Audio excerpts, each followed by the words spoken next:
Ça y est, le mois de juillet est enfin terminé après 70 jours. Ce qui veut dire qu'on peut enfin faire un bilan lecture pour le mois de juillet. Ce mois-ci, j'ai lu 7 livres et je suis trop contente parce que ça faisait bien longtemps que j'avais pas autant lu. En premier ce mois-ci, j'ai lu Flameborn. C'est un livre auto-édité et l'autrice le présente comme le nouveau Fourth Wing, mais il n'en est rien. Déjà, il y a un age gap de fou du bus parce qu'elle a 19 ans et il en a 40. Mais c'est pas ça le pire. Le pire, c'est que quand il la voit pour la première fois, il pense que c'est une enfant. Il dit le mot child. C'est horrible.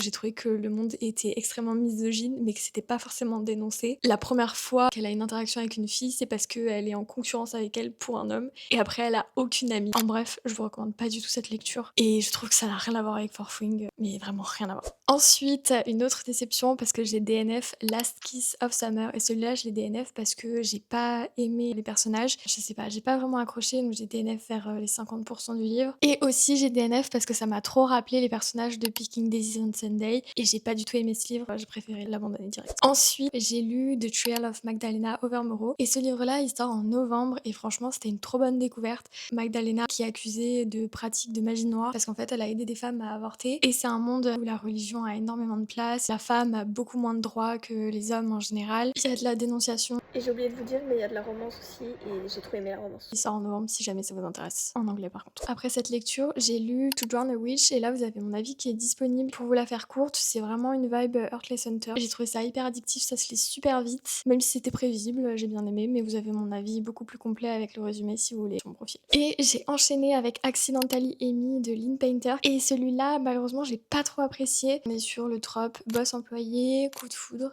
et du coup amour un peu interdit. J'ai bien aimé la fluidité. J'ai trouvé que la relation se basait trop sur le physique et j'ai pas ressenti d'alchimie. Le 6e livre que j'ai lu, c'est Nightshade de Autumn Woods. C'est une romance Dark Academia avec un Haters to Lovers et une ambiance suspense, mystère, un peu thriller. Où du coup l'héroïne veut se venger de la mort de ses parents. Elle va intégrer une académie et c'est en plein milieu de l'Écosse. Je trouve qu'il fit parfaitement avec l'ambiance Summer Wind. Et du coup j'ai trop aimé ma lecture. Ça m'a rappelé l'automne. J'ai bien aimé la romance. J'ai adoré le suspense, j'ai adoré le mystère. Donc je peux que vous le recommander. Et en plus le tome 2 sort fin octobre. J'ai trop hâte de le lire. Et ensuite j'ai lu La Mélopée des Abysses et celui-là c'est la conclusion à la duologie Le Cri des Profondeurs. J'avais pas tellement apprécié le tome 1 mais j'ai quand même voulu lire le tome 2 pour me faire un avis plus global et plus tranché sur la duologie. On est sur là aussi un Enemies to Lovers avec mariage arrangé, des sirènes, de la mythologie grecque avec les ailes et malheureusement ça l'a pas fait pour moi même si je l'ai quand même préféré au tome 1. J'ai pas trop accroché avec la romance. Je trouvais qu'il y avait des scènes spicy qui étaient un peu incongrues, qui arrivaient à des moments vraiment mais genre pourquoi? Et j'ai trouvé la fin un peu trop facile à mon goût. Donc voilà pour mon bilan de juillet et j'ai trop hâte de voir combien je vais pouvoir lire de livres en août.